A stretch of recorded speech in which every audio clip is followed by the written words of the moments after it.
We are glad that you are starting your Monday with us this morning. Good morning and welcome to Good Morning Uganda. I'm Olive Monica Najuma, your host every single day, Monday to Friday. Now on the extreme left is Jerome Paul Sonko, who is my co-host here, and also the man that will be bringing us a marvelous show tonight, the front bench.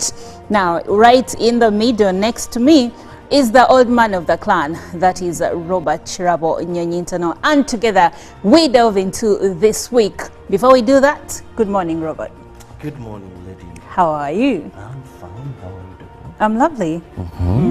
Good morning, Jerome. Good morning to you. How are you? I'm doing okay. Are you? Yeah, I'm doing okay. Okay. I'm doing fine. It's the week where we get celebrations. So it's the Independence Week in Uganda, meaning tomorrow we shall be officially into the independence mood as a country. So yes, I'm really happy that we are finally into this week, and here we are. Though, looking into what has been making headlines, there's a report I've seen from Masindi district, which is coming in from the local authorities within Masindi, who have come out to, to put a stop to the religious leaders who are stopping those infected with HIV from taking their drugs.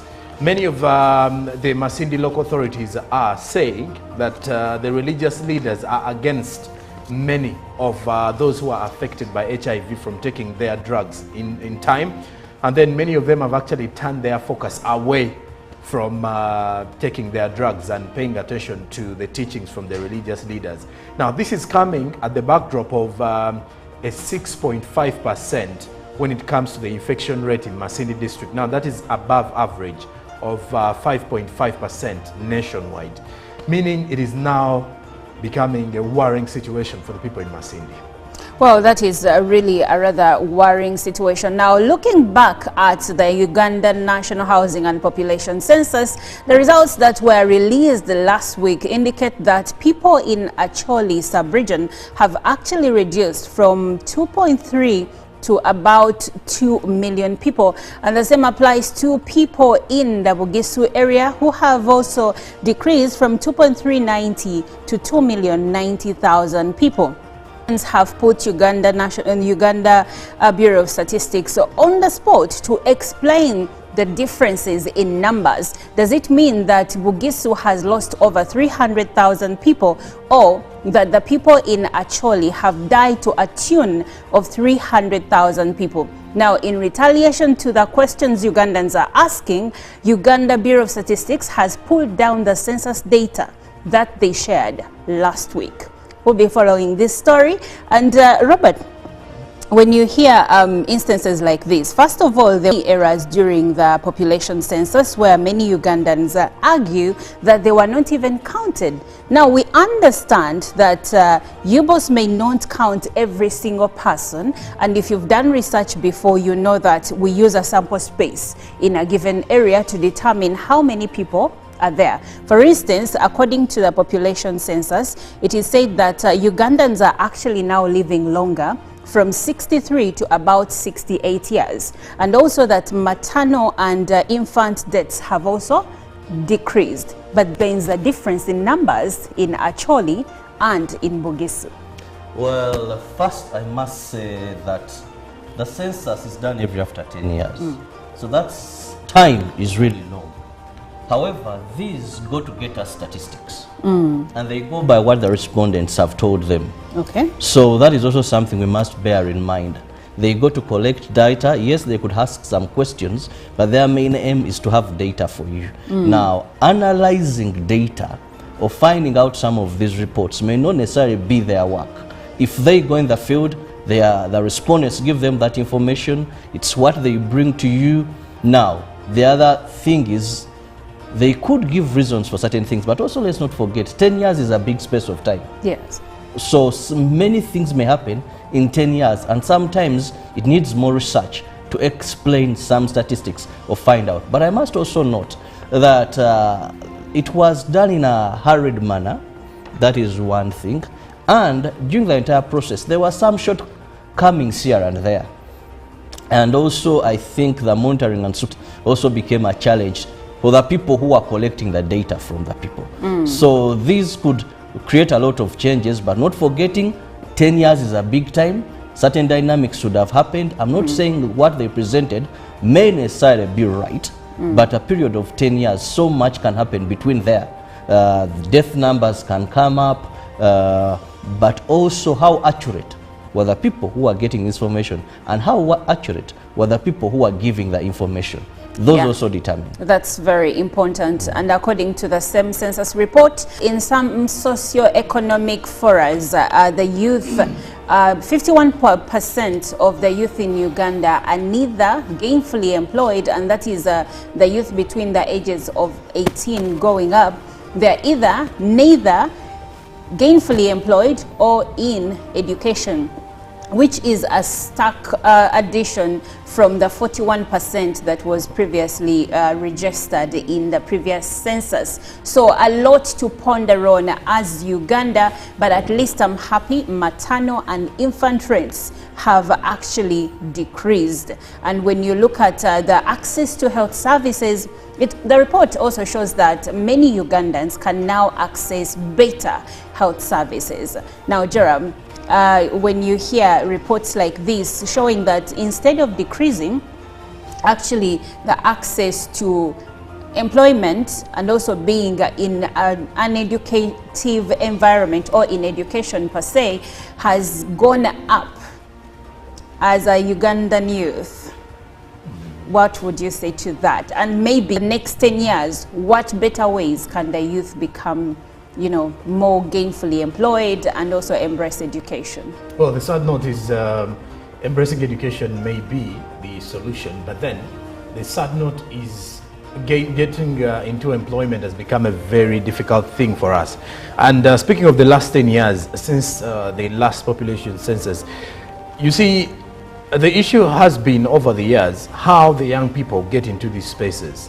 Because as much as you're looking at creating employment spaces for them, please mention now the age, or what you could easily see as the age where we're expecting many Ugandans to die, or the survival rate has also increased. Meaning we're expecting to see more competition coming in from those who are supposed to be heading into retirement, because even today we have so many others who do not want to retire.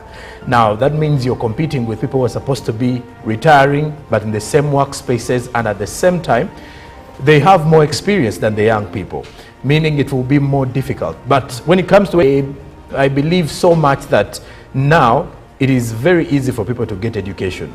That is the truth, because there are lots of institutions coming up, not only institutions of higher learning, but also technical institutions that are centered around skilling. Now, the idea for me is, or my pickup is, I think it is now high time the young people are focused on helping one another and pushing one another to come up with their own business ideas or come up with innovations. Because by the look of things, if you're the majority in the population, then you have to stand up and take care of your own self as you hope for the better. I think for me, one of the things I liked about this report is the fertility rate reducing, because I've already said that our population, many people would say it is very good, but you need quality, not quantity. And I've always advocated for children by chance. But now, you know, we've always been talking about high fertility rate. Now, when I see the fertility rate reducing, that is something very good. But it's also worrying. Fertility rate reducing is not worrying, because look, you have a very young population. Now, the more you churn in and you've not planned for very well is a danger. That's why you find so many kids. That's why you find so many children that are out of school. But also, increasing is also another worry for myself. Why is it a worry? Because we don't have good social protection policies. Okay. But then that shouldn't worry the country. When a person clocks, it should worry a country. When a person clocks 60 and they are going for retirement, now what next there? Remember, don't have homes for elder persons, and maybe they are put there. And meaning we have to make sure we create them now. When you analyze Uganda's old population, about 5% of our population, 5% of our population, many of these old people are suffering in the villages there. Government put the SAGE program, That gives them 25,000 a month, and they get it quarterly, about 75,000, but very few on this program. And even that money is also fairly very, very little. I sometimes call it the little but much. So what social programs? These people fall sick. You know, old age comes with sickness. How is our health facility? We don't even have enough experts that handle persons, older persons that have aged. So yes, we are happy the life expectancy has increased, but the challenge, there is no social protection for these old people. Okay, Robert, I hear you, but still, I personally think that for us, instead of worrying about the increase in life expectancy, we should just now tighten and create more social amenities that unless when you would just want them to die. Exactly, because living longer is what we live for, all of us, and we should not be worried that we are living longer. But you have pertinent issues that you raise, so this is not time to say, oh, we are worried. This is time to actually buckle up and do something about it. Now let's get into the news.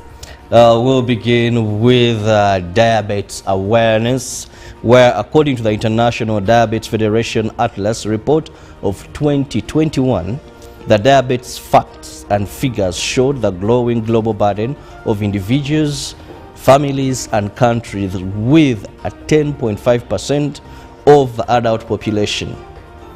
20 to 79 years has diabetes, with almost half unaware that they are living with the condition.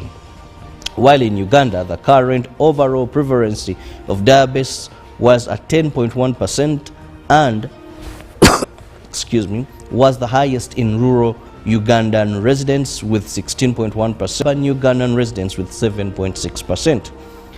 The International Diabetes Federation projections also revealed that by 2045, 1 in 8 adults, approximately 783 million, will be living with diabetes, an increase of 46%.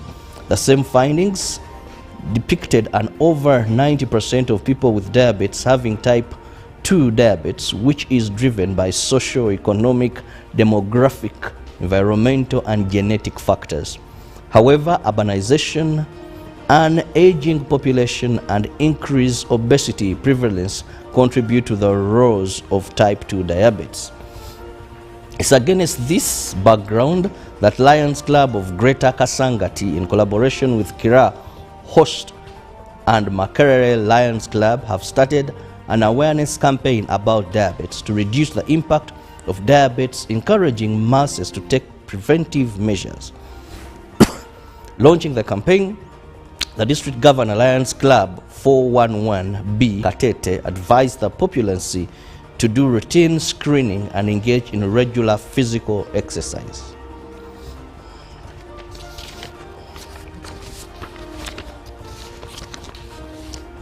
Hundreds stand up in Lila City to participate in the Uhuru Sickle Cell Run. Health Minister Dr. Jenrutha Chen led the 4-kilometer walk. She was joined by several other elders, corporates and traders.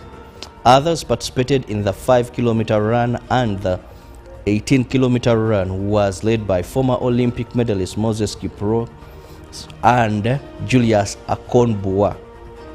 Dr. Jen Chen, who led the 4-kilometer walk, was representing the First Lady of Uganda, Jane Kataha Museveni, who contributed 10 million towards the purchase of HB electrophoresis machine for Lango sub-region.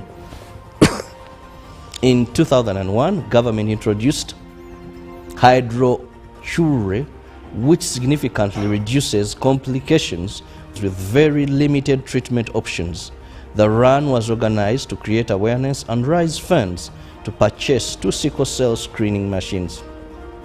It's believed that Uganda has the 5th highest sickle cell burden in Africa,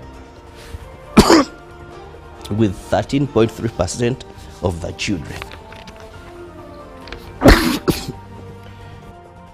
And away from that, we now turn our focus on the census report for 2024, which also indicated that the population of main religions that include Catholics, Anglicans and Muslims had declined, while born-again or Pentecostals have increased.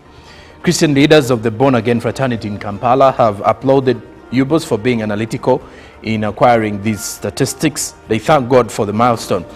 While on a pastoral visit to the Voice of Christ Church, Kulambiro Chisasi, Kampala, Pastor Gaba Patrick of the Healing Fire Ministries, Chitetika Gayaza Road, encouraged Christians to give out Bibles, not apartments, in order to push God's ministry.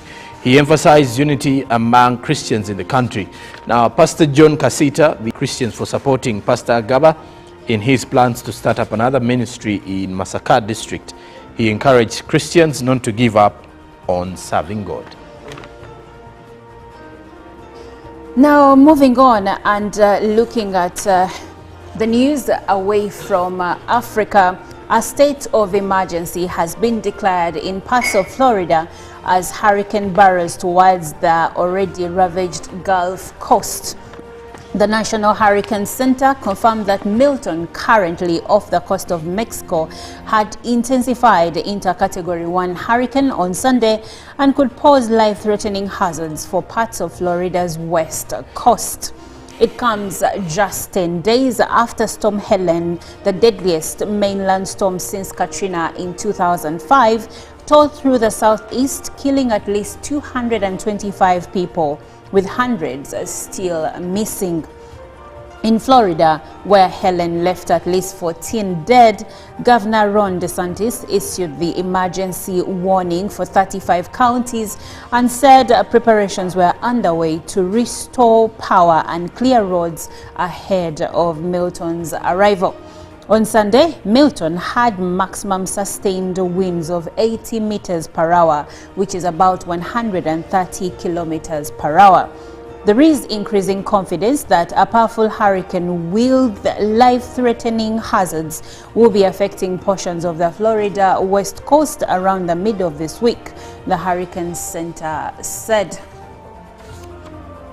Now, moving on, Ilda Dadin, a well-known Russian opposition activist who was fighting in Ukraine and on the side of Kyiv, has been killed in action, according to the group that recruited him. A spokeswoman for the group, the Civic Council, told the BBC that Dadin had died, adding that he was and he remains a hero. The activist turned fighter was killed when soldiers from his volunteer battalion, the Freedom of Russia Legion, came under Russian artillery fire in the Kharkiv region of northeastern Ukraine. For now, there are no more details, and the Legion itself won't comment whilst it says a military operation is still active. But Ilya Ponomarev, an exiled Russian opposition politician with the previous links to the Legion, has told the BBC he is certain, alas, that Dadin is dead. Another source clarified that this was confirmed by those who were with him in the battle. Now, lastly, Rwanda has announced that it has started administering vaccine doses against the Marburg virus to try to combat an outbreak of the Ebola-like disease in the East African country. The vaccination is starting today immediately, Health Minister Sabine Nsanzimana said at a news conference on Sunday in the capital, Kigali. The Marburg virus has killed 12 people in Rwanda since it was declared an outbreak on September 27th. Authorities said that at the time that the first case was found among patients in health facilities, there is still no confirmation of the source of the outbreak. The minister said the vaccinations would focus on those most at risk, most exposed healthcare workers working in treatment centers, in hospitals, in ICU, in emergency, but also the close contacts of the confirmed cases. We believe that with vaccines, we have a powerful tool to stop the spread of the virus, the minister said. The country has already received shipments of the vaccines, including from the Sabin Vaccine Institute.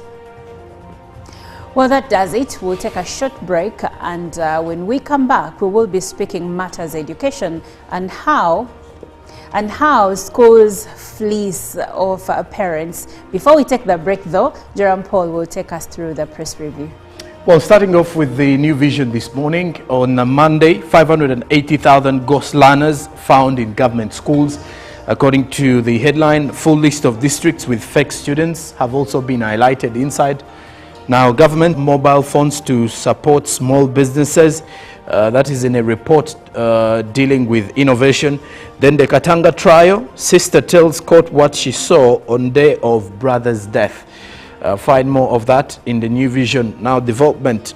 The Kingfisher project central processing facility reaches 43.24 completion. And Chabazinga hosts Buganda Kingdom officials. There is a pictorial of the Chabazinga as well as the Katikiro, or the Prime Minister of Busoga, that is Muvawala, and the Uganda at the front page of the New Vision. Now, off to the Daily Monitor. Census numbers fail to make sense. The numbers headache. The Uganda Bureau of Statistics pulled down the 2024 census report from its website following public outcry over contradicting population figures released on Thursday that wrongly showed the population of Acholi as dropping from 2,131,443 to 1,941,913, while it displayed the Bugisu population as falling 390,975 to 2,096,149,000.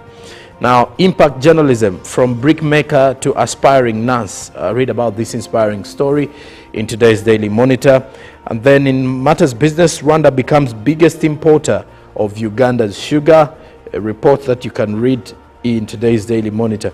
Now, in the other stories, biggest thieves in Kampala and Wakiso, according to the IGG report. As also Independence Day countdown, events that Uganda since 1962. Read about those events as Uganda is set to celebrate 62 years of self-rule on the 9th. Now, regions with most unemployed youth have also been highlighted in the census report. These include Bukedi, Lango, Busoga and Karamoja, who have the highest percentage of the young population not in employment, while Chigezi and Ankole have the lowest percentage. Then healthy living, rabies, a deadly dog bite. And read about the rise of online violence against social activists. That in the Daily Monitor. Then to Kenya in the Daily Nation, baby Ariana, a new fight for her life after a miraculous surgery. Also how transition to new health system was boggled. Now in matters politics, the deputy president and his allies fancy his chances are better at the sober and more objective, according to the Senate. Now Gachagwa's last options as he's likely to face impeachment. Now also inside the 4 billion Kenyan shillings Nairobi hospital boardroom wars, find out more about that big fight. Education, Kupet digs in as a push for higher pay for exams markers. And then in matters sports, why Eric Ten Hag is living on borrowed time at Old Trafford.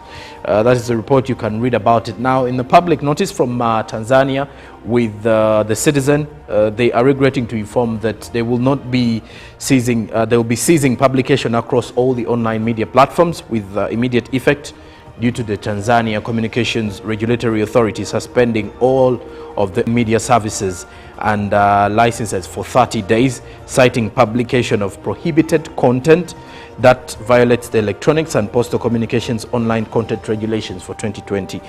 Now, the Mwananchi Communications Limited remains committed to delivering the exceptional journalism that empowers the nation, as they will continue to serve the esteemed readers.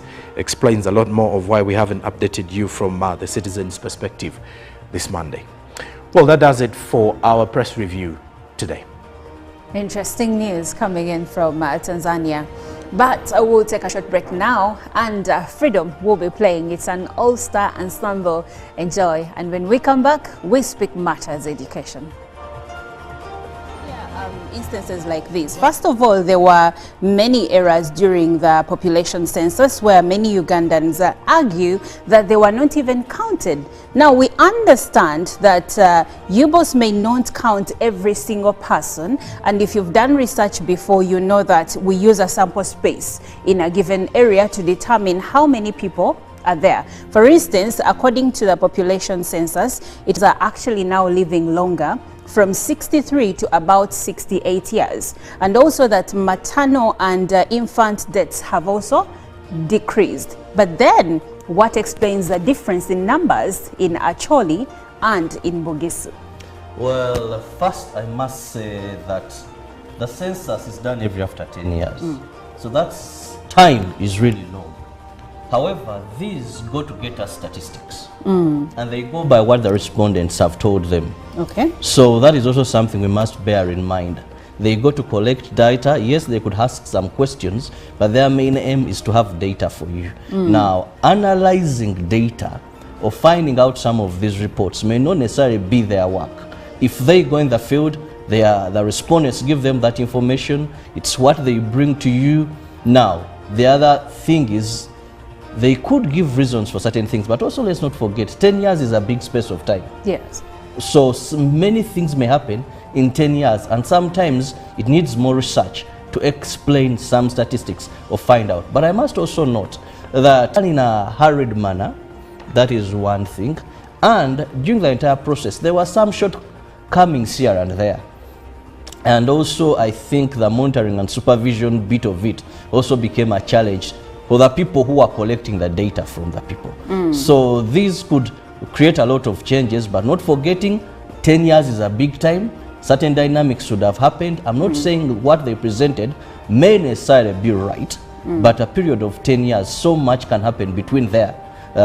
Death numbers can come up, but also how accurate were the people who are getting information, and how accurate were the people who are giving the information. Those also determine. That's very important. And according to the same census report, it shows that in some socio-economic forums, the youth, 51% of the youth in Uganda are neither gainfully employed, and that is the youth between the ages of 18 going up. They're either neither gainfully employed or in education, which is a stark addition from the 41% that was previously registered in the previous census. So a lot to ponder on as Uganda, but at least I'm happy maternal and infant rates have actually decreased.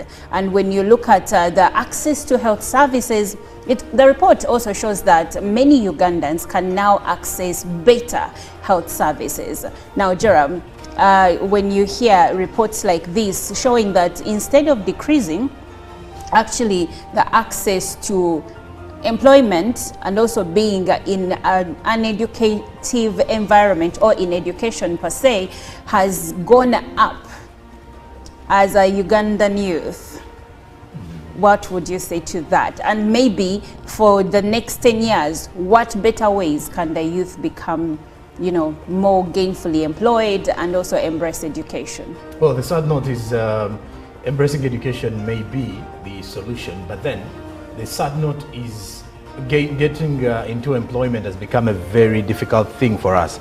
And speaking of the last 10 years, since the last, you see, the issue has been over the years how the young people get into these spaces. Because as much as you're looking at creating employment spaces for them, please do not, like you've mentioned now, the age, or what you could easily see as the age where we're expecting many Ugandans to die, or the survival rate has also increased. Meaning, we're expecting to see more competition coming in from those who are supposed to be heading into retirement, because even today we have so many others who do not want to retire.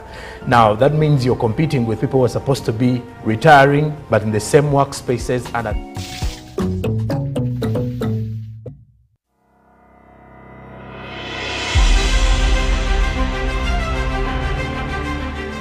Independence Day is observed as a national holiday in a country. Uganda became an independent sovereign state on 9th October 1962. Uganda is born again, free and independent.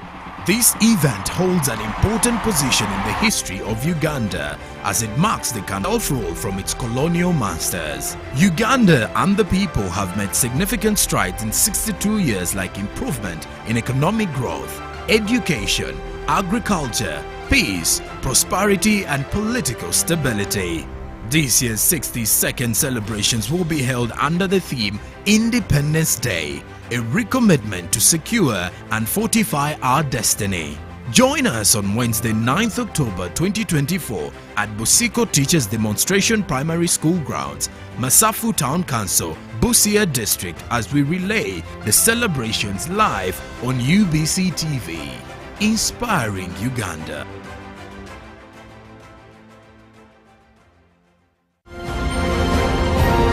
Live from UBC Studios in Kampala, this is Good Morning Uganda.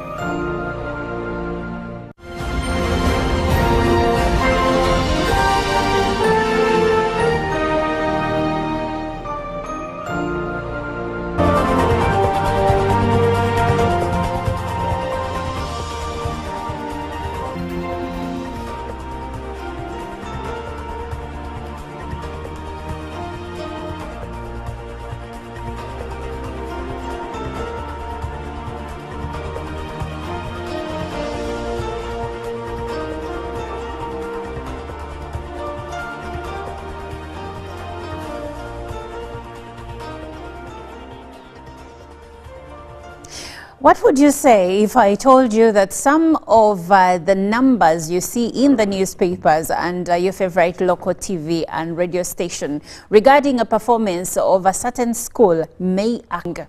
You see, every time results return for, let's say, primary leaving examinations and also Uganda Certificate of Education or Uganda Advanced Certificate of Education by the Uganda National Examinations Board, schools will now start advertising that of the 100 students that sat their exams, about 70 or 80 scored first grades. Do you ever get to the bottom of finding out whether these schools are actually selling you something or they are selling you feathers? So why am I asking this question today? We are looking at how schools fleece off parents so that the parents can either keep their children in those schools or have their children join these schools. This case is more rampant, especially in privately owned schools. We'll dig deeper into this issue. I'm Olive Monica Najuma. On the extreme left, I have Joram Paul Sonko, and right next to me is Robert Chirabo, also a parent and probably has experienced circumstances of this nature. Hi, Robert. Hello. So, have you been fleeced? Well, or have I'm you very seen? happy today we are addressing this. Yes. Actually, one time I was fleeced. I'm a guardian to a certain child. Now she's a candidate. So I can proudly say I'm a parent of a candidate. All right. Now, one time I saw this advert of a school I won't mention. And you see the world is embracing ICT and computer. So I wanted this child to have these skills because that's where they're already there. If AI is now taking root. Now, I saw this advert of the school and they had a very good computer lab. So I'm like, no, junior should go to this school. Guess what happened?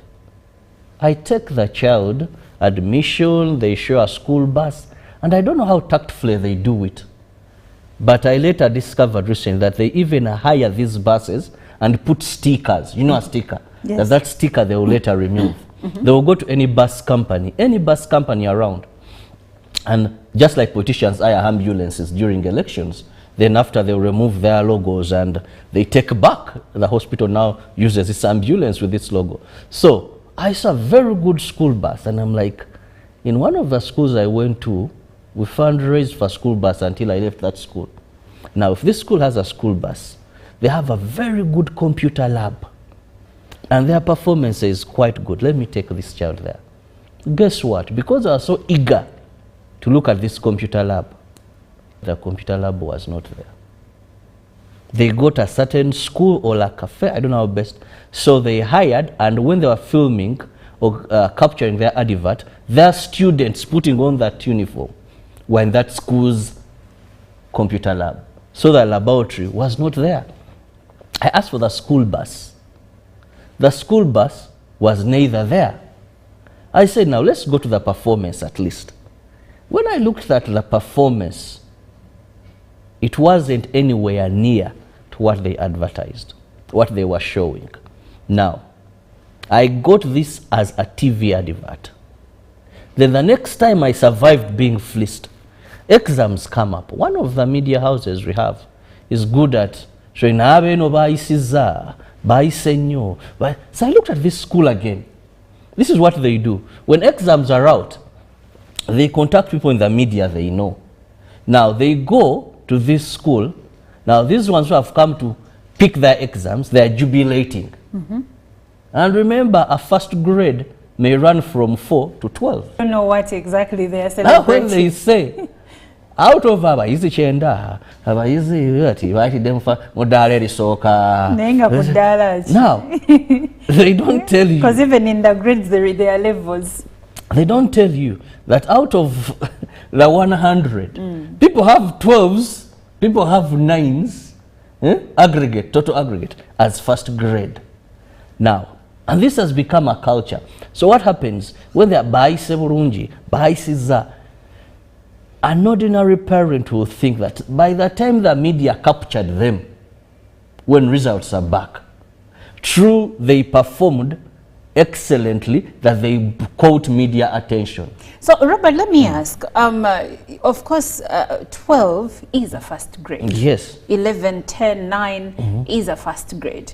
Back in that day when we would see people in their faces plastered, you know, on front pages or in the middle of a newspaper, we would right away assume that that person must have performed at the top of their class. So what's the then and now? Now then, they would truly be the best performers either in the district, in the country, and they have extraordinarily performed compared to the rest. Today, it is the influence of money, because our education, if I may take 1 minute to rush through this. You see, education coming to Uganda was brought by the missionaries. There we had the Catholics and the Anglicans, then later our Muslim brothers, because for them, frontally, they were aiming at trade. But later, now after, we had community schools where Sonko, me, and you who have come from, where do you come from, Luwero? Yes, Luwero. We've had the value of education. We say, let's build a school. These were called community schools, so that the children in this community benefit from the values of education. Now, hell broke loose when now it was late to whoever has money to start a school. And now school owners know that our education system now has gone to grades, marks. So they do to show that they have the best grades, because they know that's how they'll outrank. Now, what you mostly see in the papers are actually school owners who are able to invite the press. It's not the press looking for them. It is them looking for the media to publish them. That's why you say best performing schools. But analytically, when you go and analyze, they may never be the best performing schools. So schools are using the media, and also media is also commercialized, leave alone UBC. Many media stations, it's on adverts that you make money. Now, you have to pay salaries, you have to pay rent, you have to pay license. You have to make profit as the owner of this media house. Now, if someone can call and say, we have this amount of money for us to run like this, the media will indeed do that. We've left professionalism for money. For money. Yes. And that's really sad. Now, we are breaking down tricks that different schools use to fleece parents. I'm sure if you're a guardian or even a student or have been, there are certain things you see and you wonder, is this really necessary? I remember back in the day, about 10 years ago, when one of my nieces was in a certain high school, they used to ask us to bring cement, a bag of cement. We would bring a brush, and they would specify the quality they want, the brand that they need. And in most cases, it felt like someone in this school owned a supermarket where all these products were going. So what tricks are schools using to fleece off parents? This is the conversation we are having today. And you could share your experience, by the way, through WhatsApp number 0709 602 592. Now, Jerome, Ichirawo has touched on some of the tricks, but I believe there are even more. Before we get ahead of the conversation to even find solutions, what other tricks are schools using to fleece parents? Well, besides the false advertisement, and the good thing is that this is coming at the time when we're heading into the final exams. Yes. Because this is where most of the private schools love, you know, getting their marketing. That once the exams are out, you start, you know, creating that, you know, they always throw in vehicles within the suburbs to ensure that everyone gets to know how many points they got in school or how many they got in their finals. So there is a PA system where someone is saying, this school, these are the like this, aggregates we exactly. got. They come out and tell you we sat with, we had 30 students, all of the 30 students passed in first grade. Persuasive advertising. Exactly. Even when they have not passed through. Remember, men not so critical when it comes to, let's say, going in to ask for the performances. Once you hear what they're advertising, you're like, anyway, I think they've performed that way, because now you're seeing every school is performing well. And many of the schools have got the tendency of looking for media houses. Now remember, as of today, many media houses are looking for marketing, you know, placements. They are looking for people who can bring in money at the end of it all. So if at all they see someone bringing in money, they're also not going to refuse. They will definitely take it. But when it comes to the other kind of tricks that these schools use, you know, to lure the parents on their side, is that there is always that bit of, you know, you've mentioned something to do with persuasive advertising, but I think there is that element of lies that is encrypted in everything most of the private schools do. Remember, they're trying to upbeat the competition. Yes. Now they find themselves in situations where, if let's say Olive has a child, they will have to, you know, for example, if someone has just opened, why am I saying lying? Remember, if you've just opened up a school today, you do not have enough experience to, you know, to confidently say, I can teach your child to the level you want them to be. Because parents want to see results. Exactly. They want to see, okay, did you have a candidate class? How did they perform? And the other lie as well, when it comes to the element of lie, remember, as a parent, you want to say, you want to take your child to, let's say, school with quality education, quality meals and everything. And if someone tells you, you know, Olive, my school offers quality meals, you know, recently the First Lady was telling school administrators to provide milk as part of their menu. Yes. And these are some of the lies you'll hear a school administrator telling you, that we have a balanced diet. Now, as a parent, you do not have, you know, a lot of time to go in and do all of this groundwork to search about this school. You're going to believe because at the end of it all, you're like, anyways, I think it's a private entity. They will do the best. But the other trick is the money they ask for. You know, nothing. I think nothing is more persuasive than you're paying. In the country we are in today, many people believe that if you're paying a huge fee, you're paying for quality. That's right. And that's why many parents are comfortable paying these large sums of money. Because they think they are going to get the better quality of the because that's what the school is promising. You find a kindergartner paying more money than a student at university. Exactly. And you're like, okay. And most parents will be like, since they're paying 2 million or they're paying 2.5, I think they have the quality. They have good quality teachers. And the meals and everything you need for the school.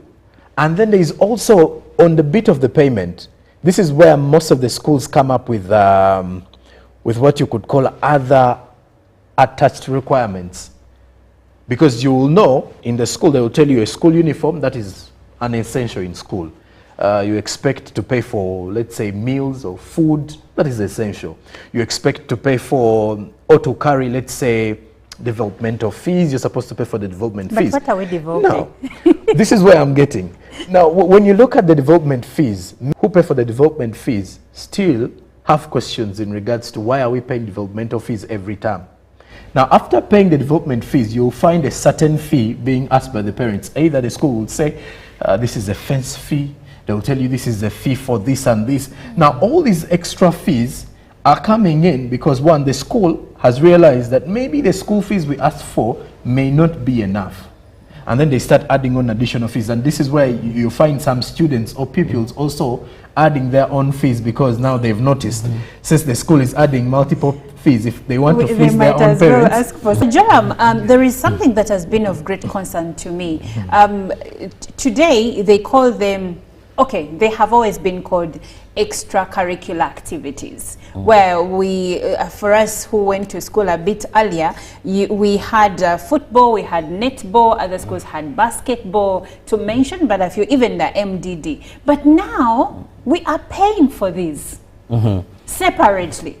And some make it make sense why a parent has to pay for football, pay for MDD, because apart from the classes, I suppose, okay, ballet I could understand, you're getting a special teacher to train more like swimming, because not all schools have swimming. Thank you. But MDD, because when we go to school, we don't go just to sit and learn. We also are developing talent, and these are called extracurricular activities. But now if you don't pay for them, your child doesn't get to enjoy them. Is that fair? It's not fair at all, not fair at all. And there's something Joram forgot, which is even more hurting. Is where religious places have been used to fleece through education. How exactly? In the name of bursaries and scholarships. A school goes to a priest, a catechist, or even a bishop or something, and they say, we are offering bursaries. Now, poor parents are excited when, during the time for announcement, some announcement sounds, we are blessed, we have a school that is going to be giving us bursaries. Half bursaries, sometimes they will tell you full bursaries. Now, this is what they are planning. When they say half bursary, you'll still find that the cost bursary is tuition itself. Or, if they say half bursary, they'll wait for you. First term, the bursary is there. Second term, the bursary is there. Now, third term, the promotional term. They come up with excuses that now you have to pay full amount of school fees. Remember now, this is a term where you're caught between a rock and a hard place, because it's a term that determines your child's next class. So, and the way they do it is they going through religious institutions, because they know you've come to pray. Now, when a cat, like I said, says, brethren, there is this offer, such and such senior secondary school, His Grace what foundation, this, they are saying they're having bursaries, and only 10 are left. Everyone is going to scramble. Everyone is going to scramble for that 10. Yet, actually, there are not only 10. This is a tactic of fleecing. So is the religious leader in on this, or they believe that this is actually they believe it is the truth. But they know that when something comes through church, just like they have been using the media, or they're using the media, they look at where best will you believe. And Robert, I will ask another question, but you can join this conversation, share your experience with the tricks that some schools, especially private schools, use to fleece parents, because today education has become quite expensive. You may find that the principal you pay as school fees is affordable, but then there are these other non-optional, they are mandatory fees that you're supposed to pay, which brings your school fees bill even higher. You'll find a school which says that school fees is 800,000, but then transport is 600,000. Now, we understand the wear and tear of the vehicles, or we understand about fuel, but still, how much are you paying at the end of the day? You're going to be paying 1.4 million. And then on top of that, you will find that there are other fees, like for extracurricular activities. Personally, I don't understand why a parent must pay for activities. There is also a habit of schools, you know, making a mandatory or putting up a mandatory fee to buy, let's say, a bus. Let's say a bus, or let's say, you know, schools have different items that they do. My niece was in a school in Bugolobi for like 4 years, and every single time we paid for the bus. Well, and until she's now in senior 5, And until she left, I just saw the bus a couple of years ago. It was but by the time she left, so she never benefited. But every single time we're paying for this. And you do realize most of the schools, by the way, come up with you know, products every term, and they make sure that parents have to pay for it. Even it's the not uniform forcefully, itself, but it's mandatory. even uniforms. Here we are being fleeced. So Our days when we were in school, we had schools like Nakasero, Shimon Demonstration School, Boogie Road, Bat Valley, Chagwe Road, Kampala Parent. But they would have uniforms that even your father or mother could get material and get you that uniform. Or there was a place around Uganda House, so Ijin House, where I don't know, but they had uniforms of all schools. Yes. So your father would go and buy. If they could, they would go to Chiembe here, get that material, make for you a uniform. The badges were sold, I think maybe 300 or something. You're talking about the badges. Yeah, I was almost telling. Now saying the tailor puts it on. Generations You are know, changed. now, And the economies of scale. And are the changing. quality is better. yes, and the uniform was meaningfully. If you are No, to even make today the something uniforms of that. are okay. Now, this is what is happening today. I want to tell you the cost of uniforms. You have a child in nursery school, and they'll tell you 2 shorts and 2 shirts plus Sportswear. sportswear. If it's a boarding student, then there are those they wear Now, during they'll tell you leisure uniform time. itself is 600 So it's like Uganda shillings. It's like a price Now, of your suit. Half of the fees. even if I were to get those Price very of the clothes, they wouldn't cost That much. that much. Now, Robert, And you have to get- yes, you have You- to get it Yeah, at true. school. Okay, gentlemen, the tricks are many. We have not even exhausted all of them. But I would like to bring your attention to something that is done in the medical fraternity. Your doctors and hospitals are not allowed to advertise their services.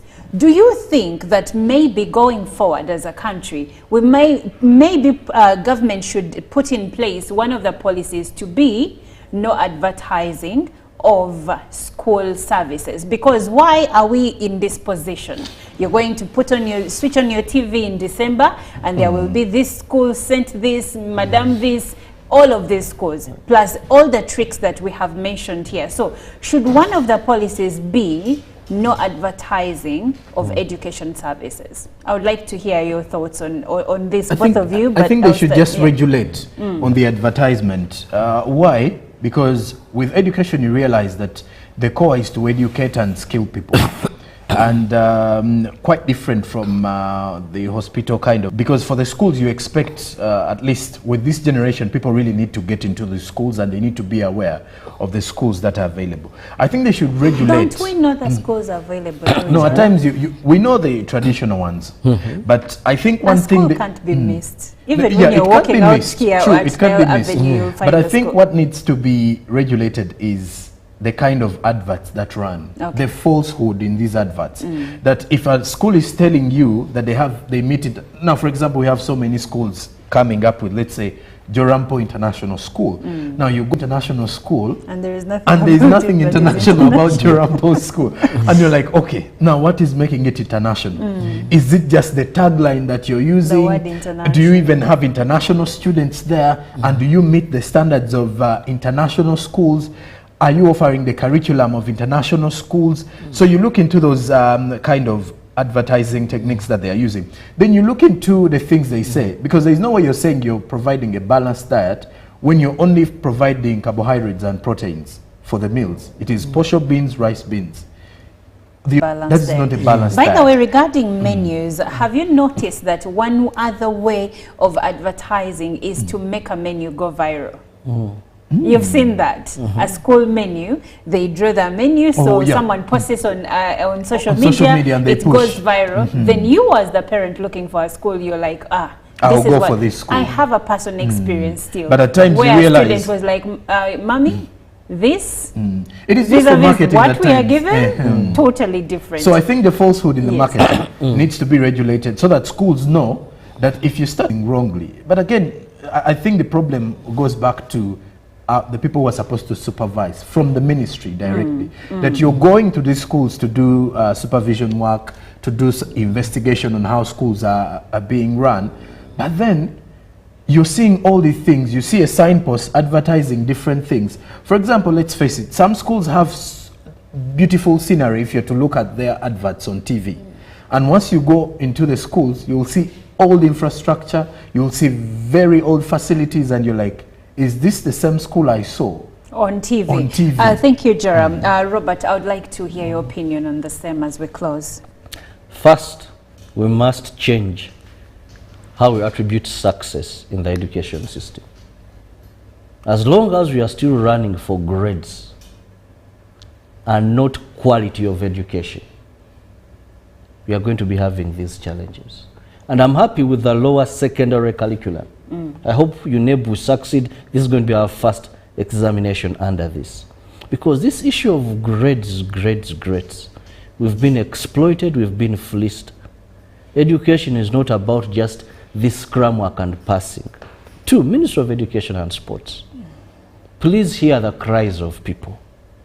There is so much that has to be changed in our education system. Parents are fleeced, right from the amount of school fees that they are paying, because recently, even some daily brought out government-aided schools that are still paying so very much. We need to now specialize on monitoring and supervision to ensure quality of our education system. Where possible, I agree, we should ban advertising of schools. Doctors don't advertise themselves. If what would happen if you'd wake up on an advert and this one is saying is the best gyna, this time this one is saying is the best cardiologist. This time that drama that would be happening, but we still find them. So I don't think we should allow, looking at the damage we've gotten, we shall still find these schools. Thank you, Robert. And as we close, I have a few comments. There is one, kindly leave your names. But if this is so sad that some media houses accept to publish fake school performance because of corruption. People don't care about others anymore as long as they benefit from them. The Baganda have a saying that okukola sente sikuzala mwana.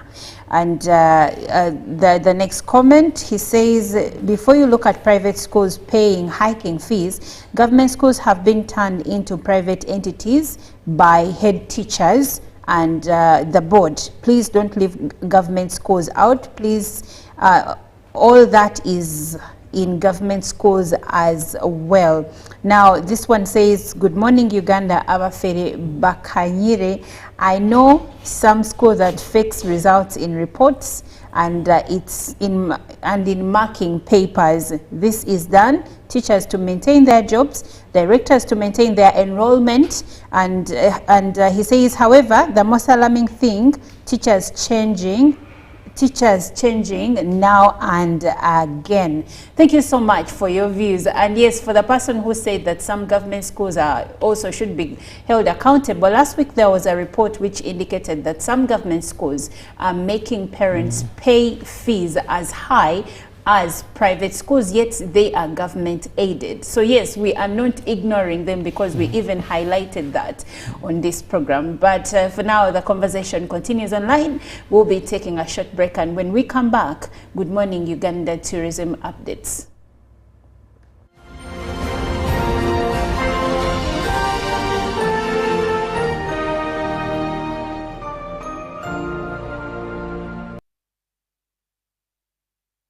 Pick of the day on UBC.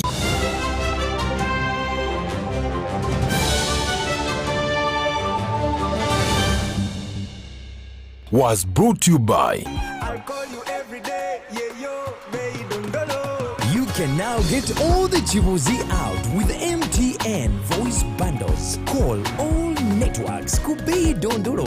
Buy a 25-minute voice bundle for only 1,000. Or buy any daily voice bundle of your choice. Dial *100 *21# and select daily, or use the My MTN app. When we talk together, we are unstoppable.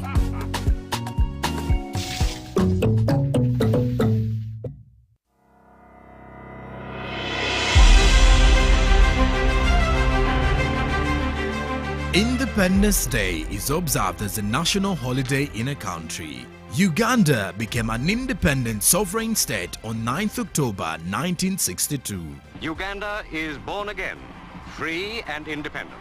This event holds an important position in the history of Uganda as it marks the country's freedom to self-rule from its colonial masters. Uganda and the people have made significant strides in 62 years, like improvement in economic growth, education, agriculture, peace, prosperity and political stability.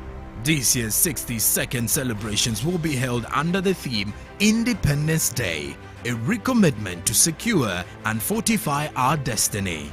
Join us on Wednesday 9th October 2024 at Busiko Teachers Demonstration Primary School Grounds, Masafu Town Council, Busia District, as we relay the celebrations live on UBC TV.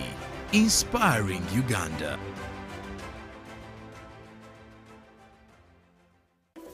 In a nation hungry for truth, a world where every story matters, there exists a beacon of trust and reliability. For decades, they've been our voice and our window to the world, holding the mirror of our history. With 4 TV stations and 11 radio channels spanning 27 languages, they stand as guardians of information, defenders of truth. With Maskari Heritage Advantage, they uphold every citizen's right to reliable and free information. Their archived stories shaped our past and illuminate our present. Yet now, as new challenges arise and the world evolves, their mission faces its greatest test yet. Be part of the journey and let's navigate the unknown, uncover the untold, and safeguard our future together. Tune into your public broadcaster, for it is the intersection of trust and truth. Because to UBC, your story, and every voice matters. UBC, inspiring Uganda. Live from UBC Studios in Kampala, this is Good Morning.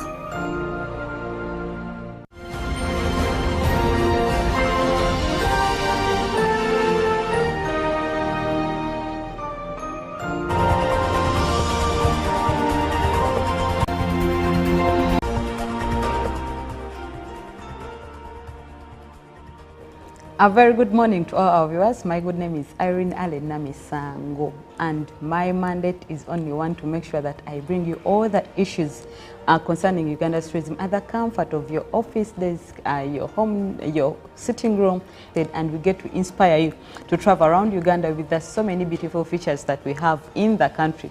Well, this is the GM Tourism Express, and we air every Monday to Thursday, showing you the very many diverse culture attractions, wildlife, adventure, everything that you need to know about Uganda's tourism. And today we are going to talk about something that you need to know and you've requested us to tell you about, and these are the open park days that are organized by Uganda Wildlife Authority. Now, Uganda Wildlife Authority is the government body that is mandated to protect or to conserve the protected areas, such as the national parks, wildlife reserves, the game reserves, but also to promote and to see that there are also many tourists that are coming into these protected areas. So it came up with a campaign that is the Open Park Days. These days are going to be free to all Ugandans and East Africans and foreign residents. So if you're Ugandan or someone who resides in Uganda and you've ever wanted to go to any of the national parks in Uganda, remember Uganda has 10 national parks,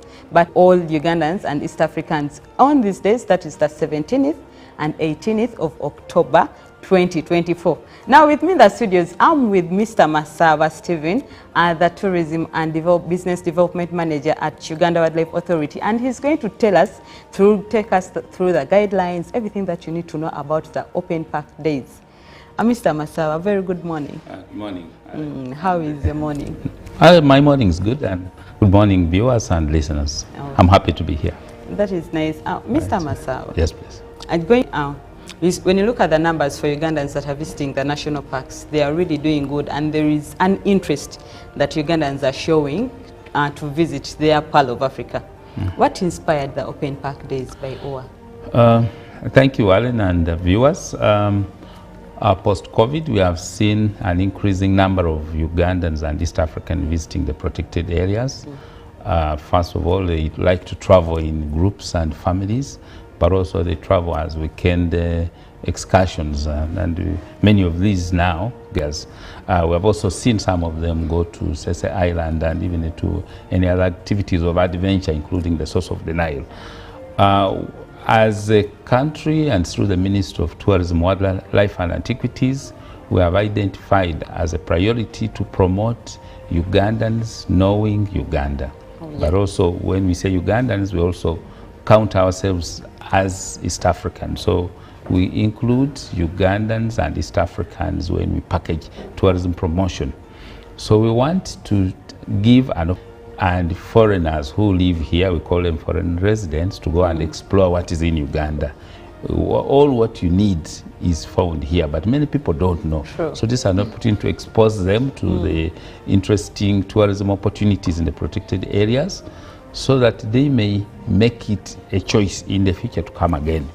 We know that the time that we are planning this, the children are in school, and perhaps it's short notice for some of them.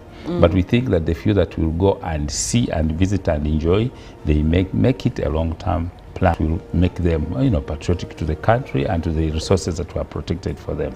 Mr. Masaba, what parks are specifically open on these days? We have chosen Savannah Parks, because this is where Ugandans can go and see wildlife. I'm sure many of the people that want to go, they want to see nature, they want to see the landscapes, but many of them want to see animals. So we have chosen those areas where there is, for example, the cats and the lions. Maxon Falls is a park that is included. Queen Elizabeth National Park, Tachano and all that beauty in Queen Elizabeth National Park. We have also included Depot Valley National Park, which is far up in the north, but a very beautiful park with a good scenery and within a very strong culture. We also have included Lake Muro, which is near here, near Mbarara. It's a very beautiful park and you can easily reach it, but also has a water body and a lot of wildlife. And we have added a reserve. Reserve is Pianupe Wildlife Reserve. This is part of Mount Elgon Conservation Area, but also has a lot of wildlife and a lot of potential as you go to Moroto. So these are the areas we have opened up this time around.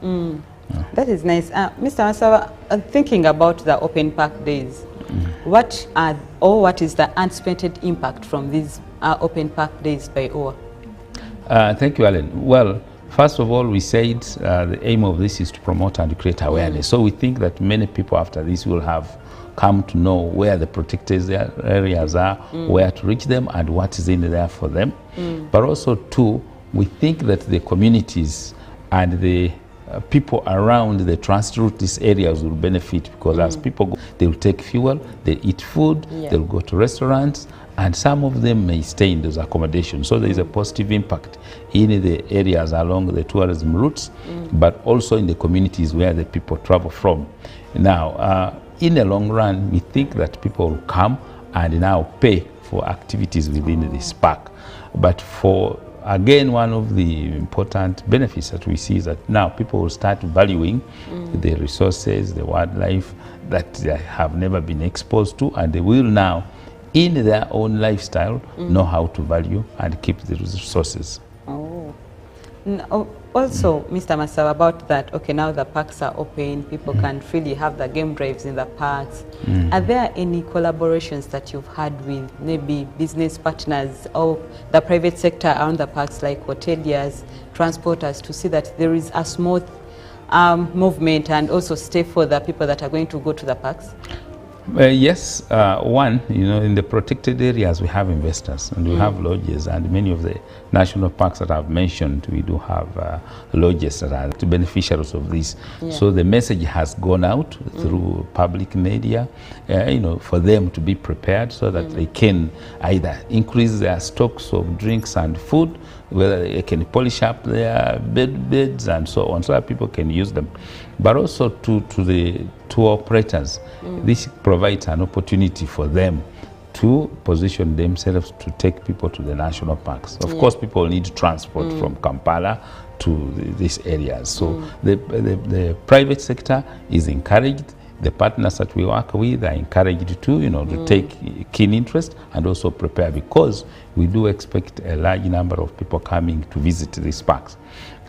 We do have the capacity to accommodate as many people as we can. So far, we have over 400,000 visitors coming to the national parks in a year. We can increase that number beyond a million within a year, and we will not have reached the current capacity. Our staff are ready. We have the guides ready to take you. And when people reach the parks, of course, not just to come and do the game drives. We also have activities that they can engage in. For example, on Kazinga Channel, people can do those. If they want to go to the communities in Katwe Salt Project area, with the communities, that's also possible. So, UWA is not providing any transport or what? We are providing transport, but we think that the people that need this transport most are the neighboring community to the protected areas. Uganda Wildlife Authority has 5 big buses with a big capacity of over 50 persons that will station at the different entry points to the protected areas. Wow. For example, in Lake Mburo National Park, we will put a bus at around Sanga on the stage there, and the bus will pick you, take you to the park, and you do a tourism around, and if within about 2-3 hours you're done, then they will take you out and take another group. So we do have provision, but even people with private cars are encouraged to come and visit. We'll also have guide stationed at the entry point so that you can go and they take you around. Yes, that is nice. It sounds really interesting for Ugandans to really go into these parks and enjoy this. Now, Mr. Masaba, we also need to understand what are the guidelines? What is needed from a Ugandan or someone is interested to go to the parks on those days, and what guidelines are there to be followed? Thank you very much. One, of course, the protected areas are sensitive ecosystems, and we want Ugandans who visit know that, protect them as such. It's not a general area where you can do lots of things that are protected, and some of the guidelines are really basic. When you go there, do not come and set campfires. We do have campfires, but in designated areas where we protect and know that there are no emanating fires that can arise. When you come to the national parks, do not come with the pets. Some of you may want to carry your dog, but you see, we do not encourage domestic animals into the park.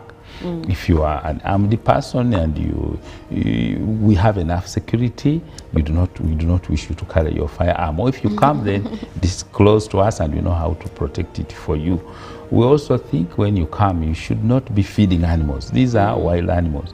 I know a number of you on public roads, we see you feeding baboons and giving them food, bananas and so on. That one is not allowed in a protected area. Within the protected area, animals we want you to drive slowly.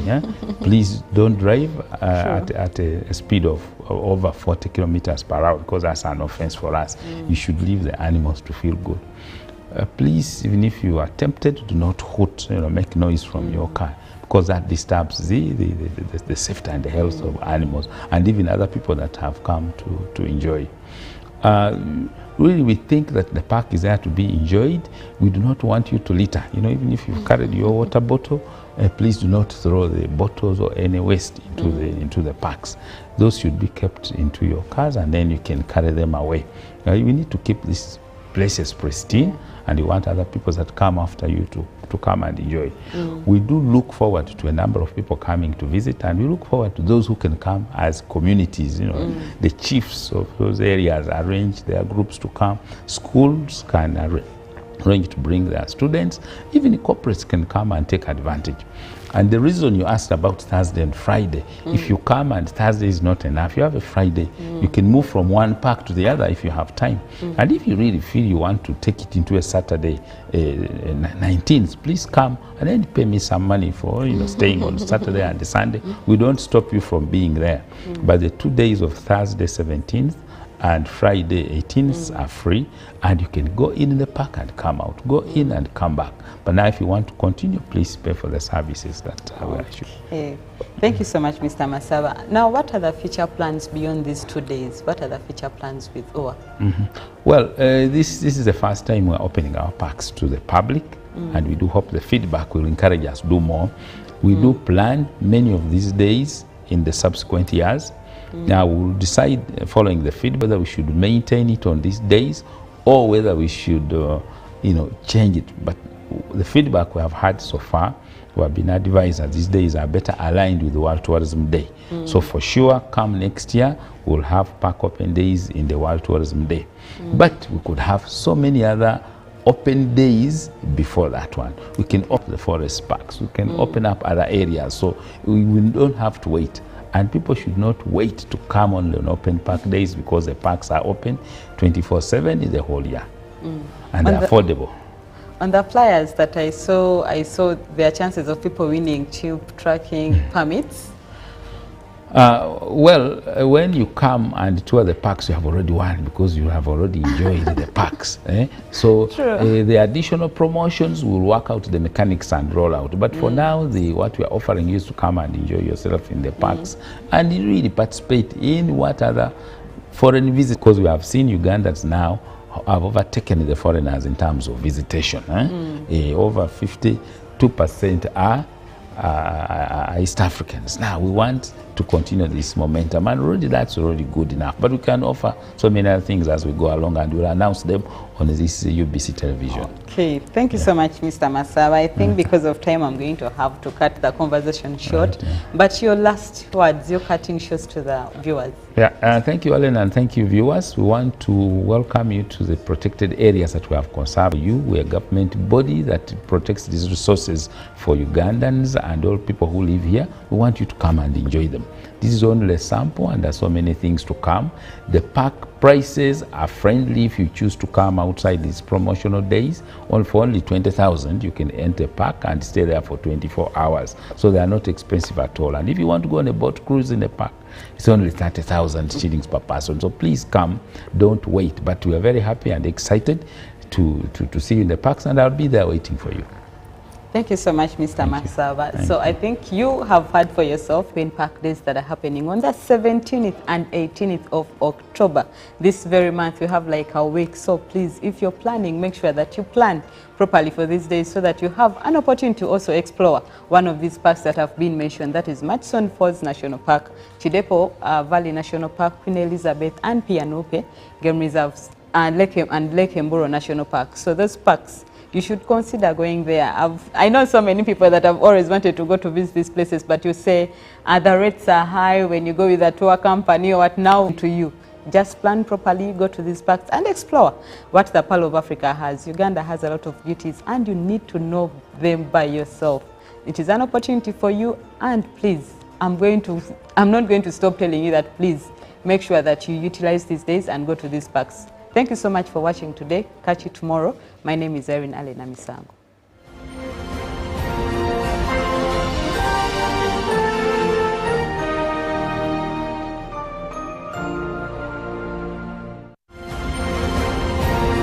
Live Pala. This is Good Morning Uganda.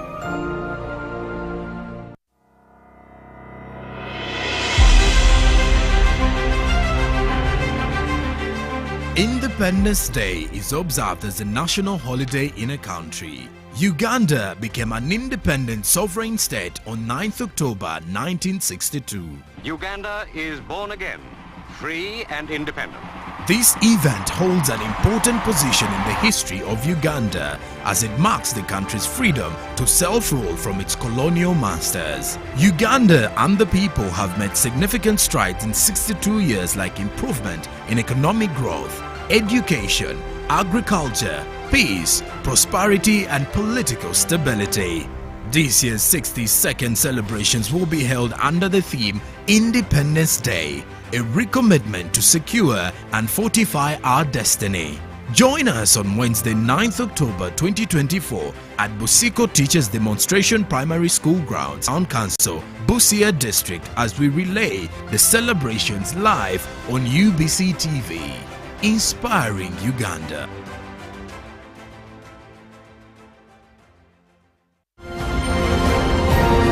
Live from UBC Studios in Kampala, this is Good Morning Uganda.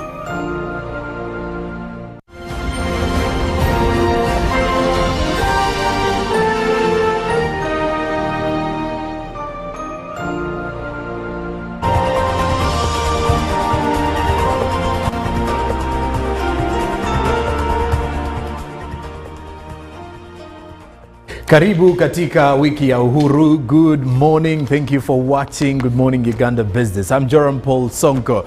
Of course, the salutations are pretty much cheering you up for the week of independence that we've kicked off today. The celebrations will be coming in from Busia this Wednesday. But in regards to business, well, the country has been making different strides over the years to ensure that we become economically independent. Various in setup for the last 62 years.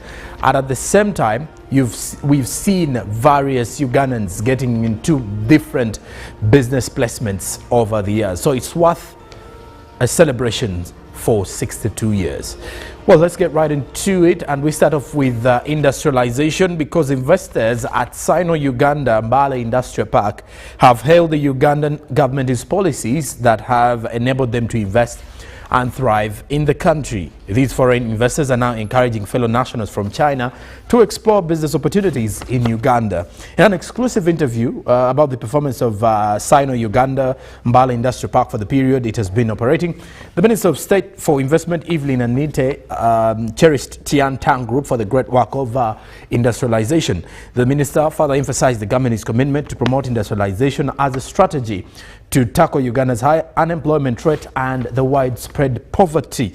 Minister Anite further appealed to more investors, both local and international, noting that Uganda offers some of the most favorable conditions for investors globally. Her comment of investors at the Sino-Uganda Mbale Industrial Park expressed their satisfaction with the business environment in Uganda, citing the availability of human resources and the strong market for their products.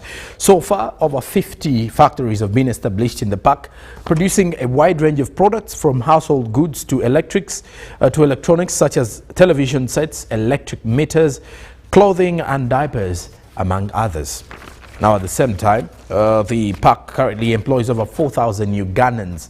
If you are to look at the employment structure, which is providing room for both skilled and unskilled labor in the same spirit. Now, Sino-Uganda the Sino-Uganda Mbale Industrial Park is just one of the 22 industrial parks the Ugandan government plans to establish across the country, with the ultimate goal of reducing unemployment and poverty nationwide. Now, when you look at the other details, is that there is also Unisteel, which is a new steel factory that will be commissioned by the Vice President of Uganda, Jessica Alupo, on Friday, 11th October 2024 at Mbale Industrial Park.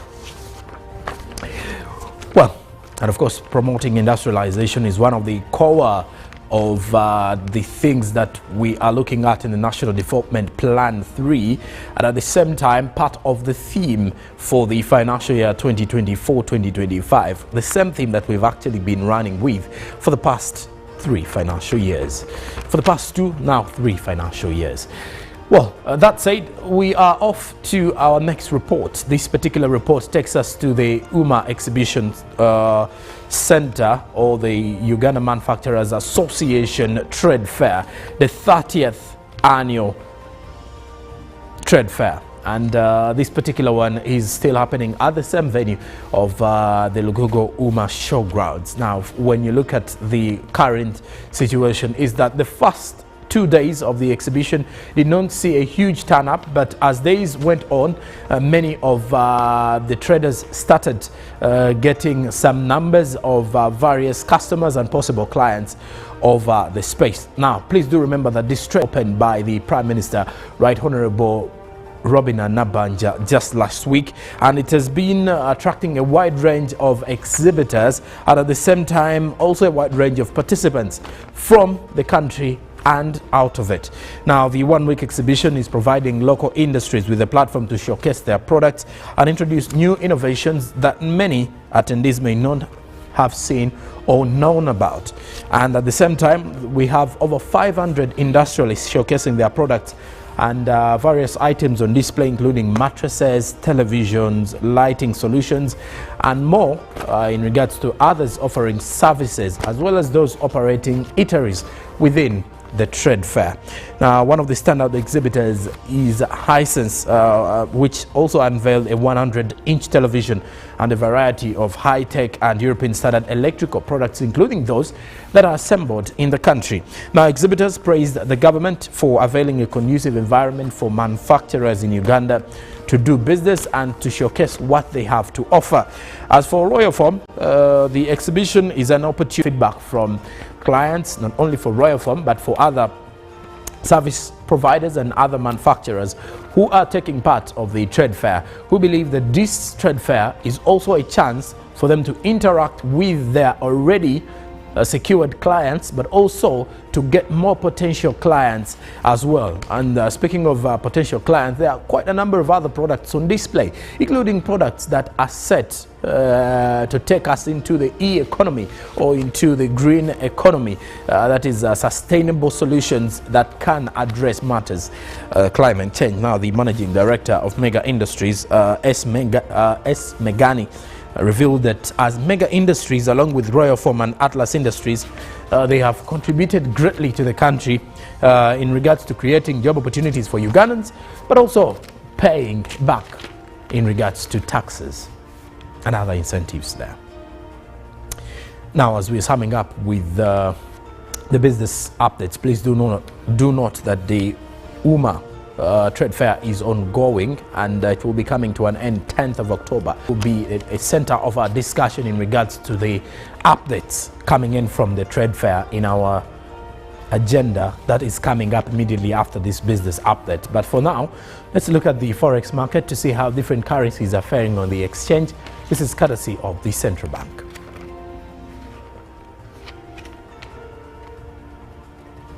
Well, then I'll be giving you more of the forex fairs tomorrow on Tuesday. But for now, that does it for business. And coming up is our agenda and discussions rotating around the updates coming in from the UMA Trade Fair in Lugogo, or at Lugogo. So stick around. This is Good Morning Uganda.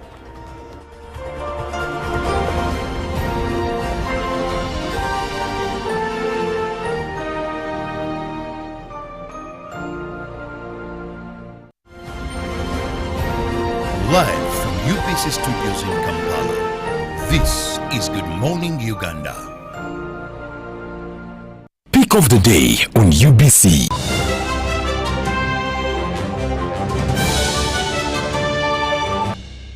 Was brought to you by I'll call you every day, yeah, yo, You can now get all the Chibuzi out with MTN voice bundles. Call all networks. Kubei Dondoro. Buy a 25-minute voice bundle for only 1,000, or buy any daily voice bundle of your choice. Dial *100 *21 hash and select daily, or use the My MTN app. When we talk together, we are unstoppable.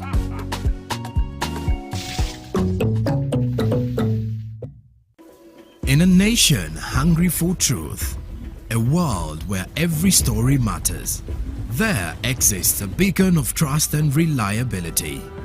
For decades, they've been our voice and our window to the world, holding the mirror of our history. With 4 TV stations and 11 radio channels spanning 27 languages, they stand as guardians of information, defenders of truth. With Mascari Heritage Advantage, they uphold every citizen's right to reliable and free information. Their archive stories shaped our past and illuminate our present.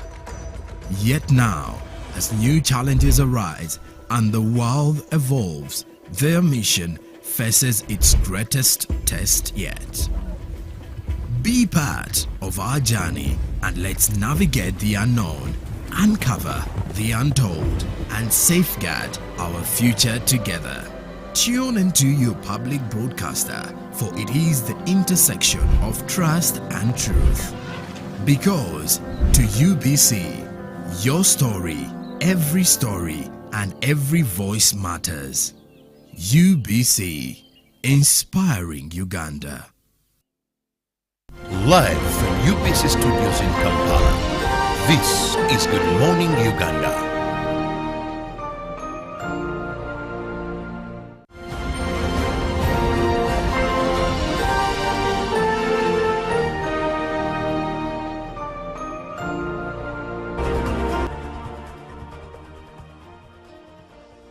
Right about now, we are inspiring Uganda. Good morning once again, and my name is Olive Monica Najuma.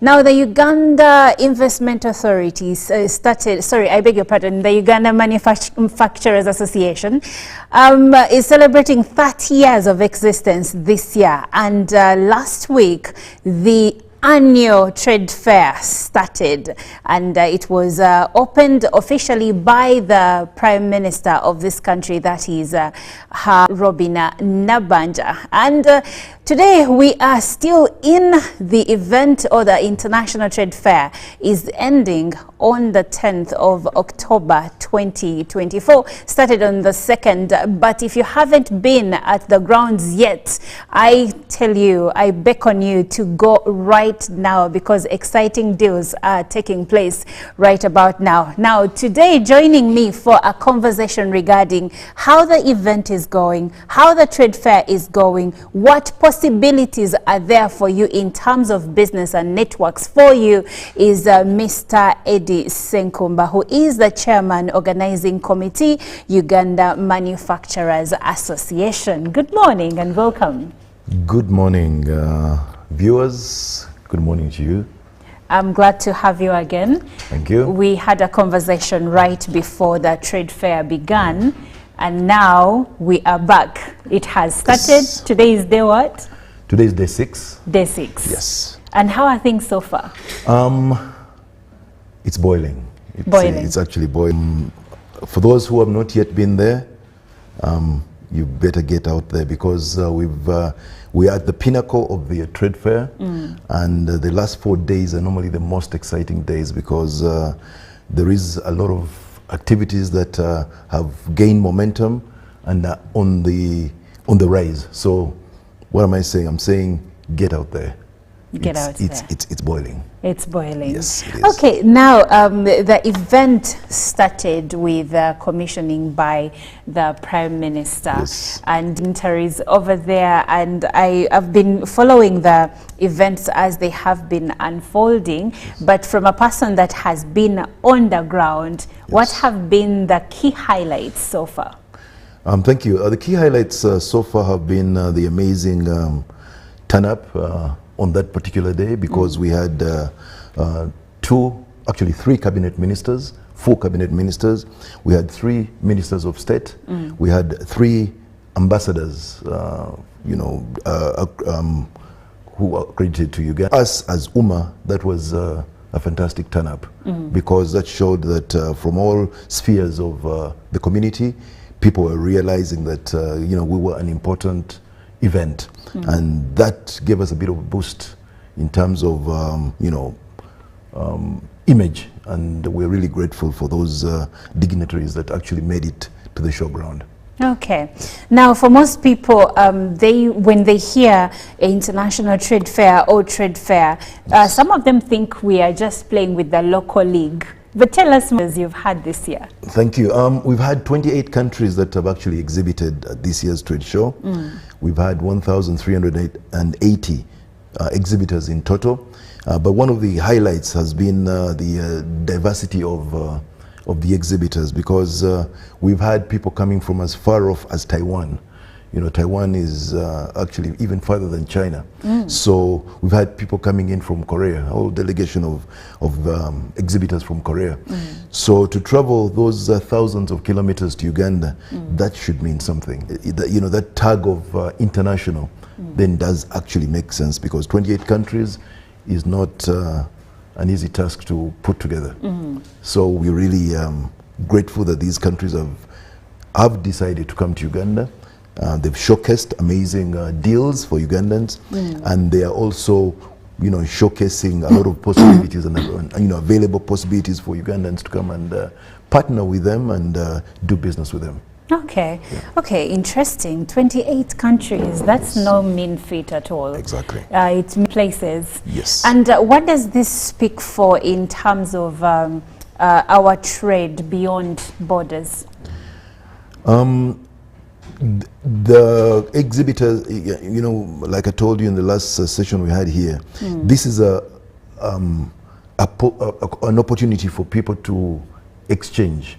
So what does Uganda offer? Uganda offers a lot of agricultural products that these exhibitors coming in from abroad can actually use. What does Uganda get in return? Uganda gets equipment. We've got a booth for Egyptians. The Egyptians have come with a lot of equipment. They're in COMESA, that makes pricing a little better for Ugandans. And these are equipment that's made in Egypt that is very, very suitable for our local community to understand, because it's African technology. We, we believe in this exchange, that, they get something from us and we give something to them as well. Okay. So that a lot of that has taken place at this trade fair, because I've had a opportunity to go around and look at the cross business discussions, and I am pleased with the outcomes. Okay, yes. Interesting outcomes. Now you can join the conversation through WhatsApp number 0709602592. Do you have any questions regarding the ongoing International Trade Fair, and which days are more suitable for you to gain the most, the biggest of deals? I'm sure Mr. Senkomba here can tell us. Now, today being day 6, and today is Monday. So Monday, day 6, which one is going to be the highlight for this week? The highlight for this week is going to be, of course, our Independence Day, the 9th of October. We expect a massive turnout. By the way, we are getting at least 5,000 showgoers per day. 5,000? We've had about 30,000 that have walked through our gates so far. On average, about 5,000. On that day, we definitely expect a spike. Oh. But do not be alarmed. We've made arrangements to ensure that all our walkways are clear of product. So, even if we've got 10,000 people on the ground, they'll be able to move with very little hindrances. So we are expecting that to be our big day. So please make sure that on the 9th of October, let us celebrate Uganda's independence at Lugogo, enjoying the shopping sprees, opportunities, and of course entertainment. We have artists who are going to be on stage. We've got our Amarula family who are going to be entertaining us the whole day. We've got Spice Diana who is coming up. We've got a new young artist called Tom D, the Muzabibu legend guy. He's going to be with us. So, while the shoppers are doing their shopping and the business people are doing their business interactions, there is entertainment for the in-betweens. We'll keep everybody entertained. Quite an interesting lineup you have over there, with Spice Diana and all these other artists. And of course, Amarula family, I am personally curious about their presentation because they are quite interesting. But with anything comes challenges. Yes. And in as much as you have put on quite a beautiful international trade fair, and also celebrating 30 years of existence as UMA, that's no mean feat. But what are some of the challenges you've experienced this year round? Nature. The downpours, for example, the one we had yesterday was definitely not envisioned. We had one very early in the morning, so that was a bit of a setback, because then we did have a slow trickle in the morning, and then as soon as being a Sunday family day, the families, the early birders, the ones that leave church at 9, proceeded to the showground, and they were able to get in and enjoy the morning.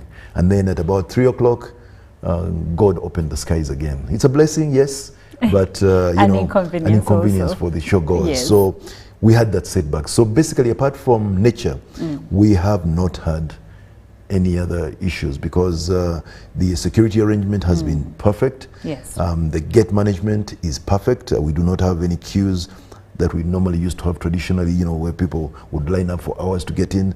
I think it takes you under 10-15 minutes to access the grounds, which is, for the numbers we're talking about, quite commendable. Apart from the nature calls, we've really not had anything that we can say has been something that we're not able to handle. Everything has been splendid and smooth. Within our handling capabilities. Okay, great work over there. You know, it's always concerning when you go for an event of that magnitude and then you have to literally crush each other at the gate, then walking out. And lately we fear things like stampedes just in case of anything. So I commend you on that. But now let's talk about these last few days and the deals that people may actually gain when they show up, let's say today, Tuesday, and then Wednesday, and even on the last day. The deals are many. Several of our exhibitors have put up excessively massive offers on their products, you know, up to 50%. We have mattresses from Royal Foam. We've got industrial machinery, like I've said, from our partner countries from the Comesa region. Offers from Uganda, you know, our delicious chicken is available at giveaway prices. We've got MTN. MTN have come up with an amazing offer. I tried it out yesterday. SIM cards for free with 500 MBs and 10 minutes talk time. So if you pass by their booth, you walk away with an MTN SIM card. Of course, registering with your national identity card, but it's an amazing offer. We've got Airtel giving us a MiFi at 30,000 from 50,000. We've got NIRA. You know, NIRA has always had an issue of, you know, you go sign up and they tell you come back in 2 weeks for your card. At Uma Showground, you sign up and you walk away with your card. Are you serious? Yes, because remember, you're paying your 10,000. They do not want you to come back 3 days later and pay another 10,000. They've brought their equipment at the showground, so you register and you walk away with your national ID. That's interesting. So you go to the trade fair, you hit two birds with one stone. You pay 10,000 at the gate, you enter tent with and get registered and come out with your national ID. But of course the national ID has its own separate fee, right? Yes, it is. Yes, don't think that when you pay the 10,000 at the gate, that will cater to the fee of the national ID. But it's exciting because you go away with it, not to wait for 2 weeks. Some of us waited for months. I know. I mean, it's this is the partnership. We had it last year as well. It worked wonders. So we decided to do it again this year. NIRA was very receptive. They accepted because you remember they bring in their whole work team. They are bringing their equipment. They've got a van which is stationed there, you know, linking it with the national database. But it's all very professionally managed. Amazing, it's an amazing and the Ugandans that have been complaining about the extension of the renewal of IDs, probably you could go and check this out. It could work for you. Now you see, you get to go to a trade fair and even come out with your national ID. Interesting things going on. But you are still telling us more about some of the big deals and offers. Yeah, thank you. The big deals, UMA has also just sat back and organized the show. We've got amazing prizes to give away. We've got 3 borders that won through a raffle ticket. And yesterday, our first border was given away.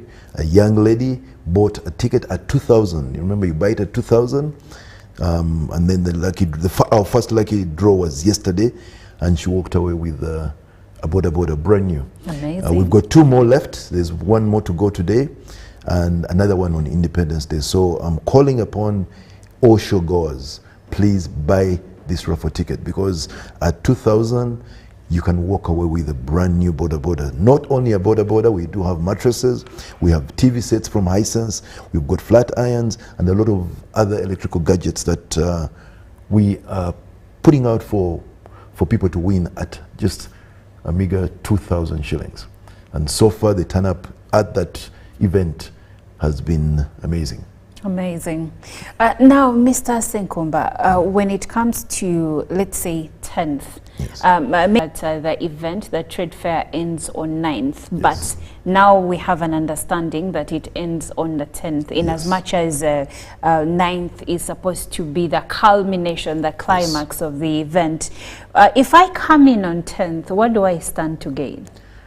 10th is for those last minute shoppers, you know, and you know how it is with last minute shopping. You get things that are probably unexpected. We have our exhibitors who are coming outside Uganda, close as Tanzania, Rwanda, and a lot of these exhibitors do not want to take back the products that they brought in for exhibition. So if you go in on the 10th, you stand a very good chance of offloading some of these products at very, very good prices, because like I've said, they don't want to go home and incur another, transport cost. So they are willing to, offload these products. Not only that, but even our partners from abroad, this could be an opportunity for you to become an agent. If my exhibitor from Egypt is traveling back, he doesn't want to carry all those heavy machinery back. He might want to go into a joint venture with a Ugandan, and then that could be your day. You come in, you discuss, and then you could pick up an agency because of the fact that you're there on the last day when he's looking for a partner in that regard. So 10th is always an amazing day. It's clear and sell, as we call it. So be there, and you never know what you can end up with. All right. Now, one of the most outstanding exhibitors has been Hisense, when they unveiled their 100-inch television and a variety of high-tech European standard electrical products. Many Ugandans were excited about this. And if you must say, you don't represent Hisense, but in your view, how have their prices been?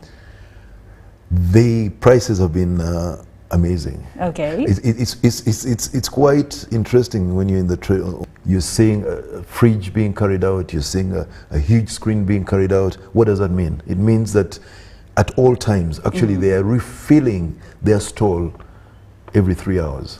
Oh my goodness. Every 3 hours. They've had to have special clearance to have their trucks come in and refill their stalls, because we've had issues, where somebody's bought a TV and is told, sorry, it's run out, it's in our stores. But remember, trade fair prices can only be offered at the trade fair. At the trade fair. So you can't go to the shop and pick up that product, because their understanding and their working is that you the trade fair. So we've had to give them special clearance to be able to bring in and restock during the trade fair, because that's how fast their appliances are moving.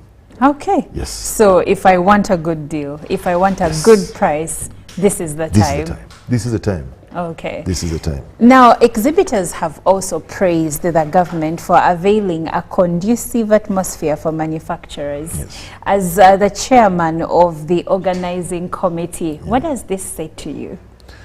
Well, it speaks tons, because I have had able to practice business in very different, different times. For the young generation, there were times when the factories had to close at 3 p.m. for people to make it safely home. People were working only 6 hours a day, and that was bringing up our pricing tremendously. But now that we're able to run 24 hours, 7 days a week, I mean, employees can leave work at 11 p.m. and still make it home. So many of the industries in Uganda have flourished around this very safe environment in which to work. We had situations in Uganda where, a truckload of army soldiers will come to your factory and say, we have come for mattresses. And they're not paying. They would load and take for free, and you had no way of, But now government is our number one customer. They'll come, buy and pay. So all this is this very conducive and safe environment that the government has created for us as manufacturers. Even forgetting about other things. The environment for you to produce, for the machinery to run right, that environment must be right. Okay. And that has been created. And I like that you do mention the conducive trade environment Yes. in the country, because looking at the fact that you've been around for 30 years, those are 3 decades True. of running business, of manufacturing. And when you mention the conducive environment, it speaks a lot, volumes. But let's take us through, maybe in brief. Of course, you cannot talk about the 30 years, we can sleep here. But what have you seen as the growth points of the manufacturing industry from when it began to where we are now 30 years later? And what do you see happening in the next 5-10 years? I think the most important element that I need to put is the element of industries associating with each other. When we started off, everybody was an entrepreneur in their own mind, in their own state. So we were actually fighting each other. We thought that competition was in Uganda. But we were able to, with time, we were able to understand the competition is outside Uganda. So what did that create? It created an environment of, if we do not get together, we will not survive. So the first 10 years of industry in Uganda were about fighting each other. Then came a second phase. When UMA was created, there came a second phase of, together we can fight, we can put our issues across to government. We will not be seen as individualistic, but will be seen as industrialists trying to develop a country. That was the second phase. The third phase now is, how do we make ourselves relevant in the growing competition? Yes. Now, Bubu comes in. You've seen a lot of people now have pride in putting the logo made in Uganda. 10-15 years ago, we thought when you put on made in Uganda, they will think you're substandard, they will think you're inferior. So what would you do then? Leave it blank. Leave it blank. Yeah, we left it blank. Wow. Now we are proud to say made in Uganda. Actually, when Ugandan manufacturers are looking at a product, the first thing they do is look for, where is this product made? Oh, it's made in Uganda. Wow, that's good. So we are now proud of our products. And so when you look at the journey, we came from fighting each other, we got into understanding that together we will stand and fight, and then we're at a stage of pride. A stage of pride. Where everybody now says, we are proud of our product. We are proud of, Jessa Milk. We are proud of roofing iron sheet. Crest tanks. Crest tanks. Crest tanks tank. We're now that. And actually at the trade fair, you've seen it, that many of the manufacturers are speaking tons of pride. Tons of pride. Yeah. And how is the acceptance level by Ugandans in purchasing of these products? It's growing. It's growing because we are trying a lot of other ways of getting them to get into our products. Like I've told you at UMA, the borders came from Simba. Simba is a local manufacturer. Now, by Simba giving out these motorcycles to UMA to be able to use them as prizes in the raffle draws, what are they doing? They're showcasing their good product. Now, this lady who won the body, she's experiencing a Ugandan-made product today. And what better way is there for us as manufacturers to give a chance to our customers to test the products. The goodness of Uganda's products. Yes. Well, Eddie, we have come to the end of our conversation, but I would like to hear your parting shots to Ugandans out there regarding the International Trade Fair. Yes, thank you. We've got 3 days to go. 4, 3. Please come out there. We are expecting a very big turnout today, Monday. We're expecting a super one tomorrow, and then, of course, a mega one on the Independence Day. What we are asking of you is to come and join us. We put in place very good measures at the gates. We put our security controls are tight. Oh, also forgot, our students. We've got community policing. We've liaised with Uganda Police to make sure that our students, when they do come, they are chaperoned by professionals. So we've got the Uganda Police community section, chaperoning, sure that while they're in the showgrounds, they're well looked after and they're safe, so that we do not get issues of one student got lost or stuff. They are doing this for us. Thank you. Well, thank you so much. I've been speaking to Eddie Senkumba, who is the chairman organizing committee for this year's International Trade Fair, happening right now at Lugogo Showgrounds. Uganda Manufacturers Association is also celebrating 30 years of existence, and we have seen a lot of growth in the last 30 years. So why not go to Lugogo grounds and have a look at many merchandise that is being exhibited, and see if you can actually broker certain deals for yourself and for your company. Olive Monica Najima. Now I'll take a short break, and Ruben Pima will be coming up next with Mr. Rogers Mulindra for an even exciting conversation in sports. Stick around.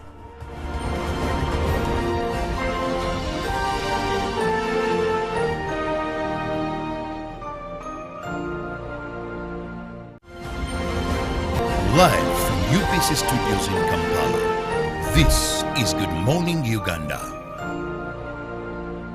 Pick of the day on UBC.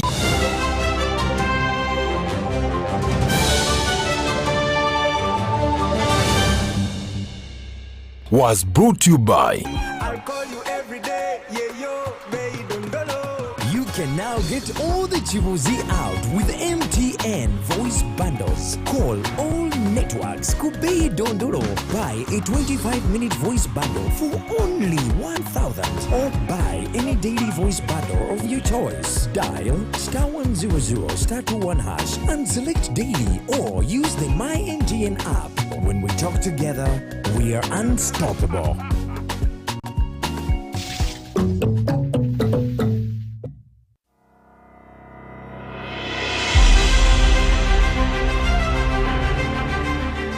Independence Day is observed as a national holiday in a country. Uganda became an independent sovereign state on 9th October 1962. Uganda is born again, free and independent.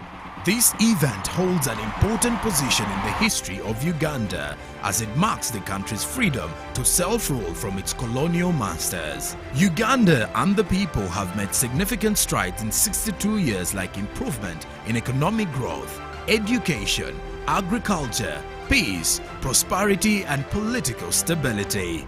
This year's 62nd celebrations will be held under the theme Independence Day, a recommitment to secure and fortify our destiny. Join us on October 2024 at Busiko Teachers Demonstration Primary School grounds, Masafu Town Council, Busia District, as we relay the celebrations live on UBC TV. Inspiring Uganda.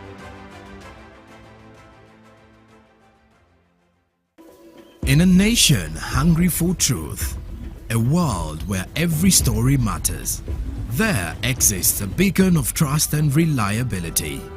For decades, they've been our voice and our window to the world, holding the mirror of our history.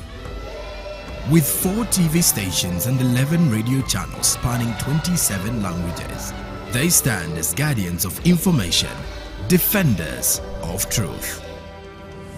With Maskari Heritage Advantage, they uphold every citizen's right to reliable and free information.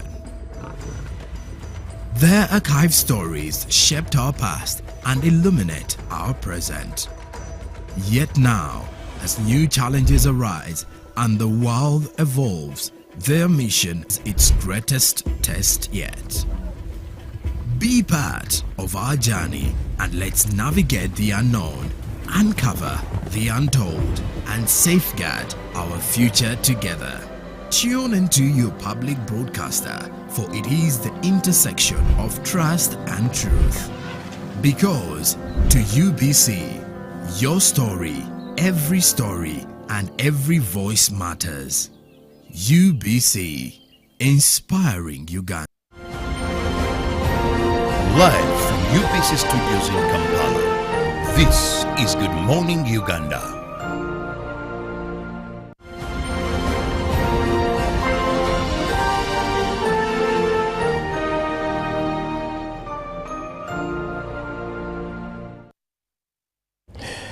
Good morning, my name is Ruben Impe Machivirango. I'm glad to be here this Monday morning. Of course, I promised on Friday that we'll be hosting members of FUFA, talk about the upcoming qualifier where Uganda takes on South Sudan in the double header. We get 6 points, that will be 10, and we'll be already in Morocco. If you get 10 points out of 4 games, who can stop you from qualifying? And under the leadership of Moses Magogo, there is no way you can fail to qualify for AFCON this time round. And of course, his committee has put everything in place to make sure that Uganda qualifies for the next tournament. I'm in the company of FUFA ex-official, that is Rogers Mulindwa. Good to see you, sir. Thank you, and to all our viewers, good morning. By the way, even to you, good morning. I had taken a while without seeing you. Yes. Greetings from FUFA, the Federation President, yes. Honorable Engineer Moses Magogo, and the entire executive. I've sent you